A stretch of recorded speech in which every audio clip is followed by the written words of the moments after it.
Sur le terrain, Henri-Marie Dandra assure avoir privilégié le contact direct avec les électeurs malgré le temps limité de la campagne et de l'état des infrastructures. Selon lui, les déplacements à l'intérieur du pays restent un défi majeur pour tout candidat souhaitant aller à la rencontre des Centrafricains.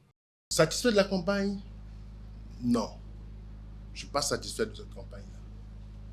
C'était injuste. Ce qu'on m'a fait à moi, c'était injuste. Ignoble à la rigueur. J'ai rencontré des compatriotes. J'ai discuté avec eux.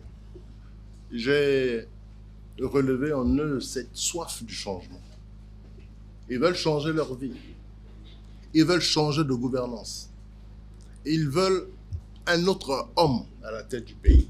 Parce qu'ils savent que je suis un bâtisseur. Ils savent que j'ai construit ce pays. En l'espace de 5 ans, ils savent ce que j'ai fait quand j'étais au département des finances publiques. Le candidat souligne également les contraintes logistiques qui, selon lui, ont limité sa capacité à couvrir l'ensemble du territoire national. Il évoque l'état des routes, notamment vers certaines zones de la Basse-Koto, où un simple déplacement peut prendre plusieurs jours dans un contexte de campagne officielle réduite à 2 semaines. Lorsque on prend des bus pour transporter une cargaison de personnes pour aller sur des lieux pour essayer de battre campagne, est-ce réellement battre campagne? Moi, je ne transporte personne dans des bus pour aller battre campagne. S'il n'y a que 2 personnes, s'il n'y a que 3 personnes présentes en face de moi, je vais parler à ces 3 personnes. Parce que c'est un Centrafricain.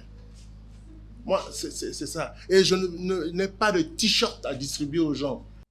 Le candidat du parti Unité républicaine va plus loin en évoquant des entraves directes à sa liberté de mouvement. Il affirme avoir été empêché de prendre des vols pour se rendre dans plusieurs villes de province et s'être vu refuser l'accès à des terrains publics pour tenir ses meetings, citant notamment des cas à Bégoua. Malgré ces obstacles, Henri-Marie Dandra dit retenir de cette campagne une meilleure connaissance des réalités vécues par les populations. Le soutien des citoyens à son programme sera évalué au soir du vote de l'élection présidentielle le 28 décembre.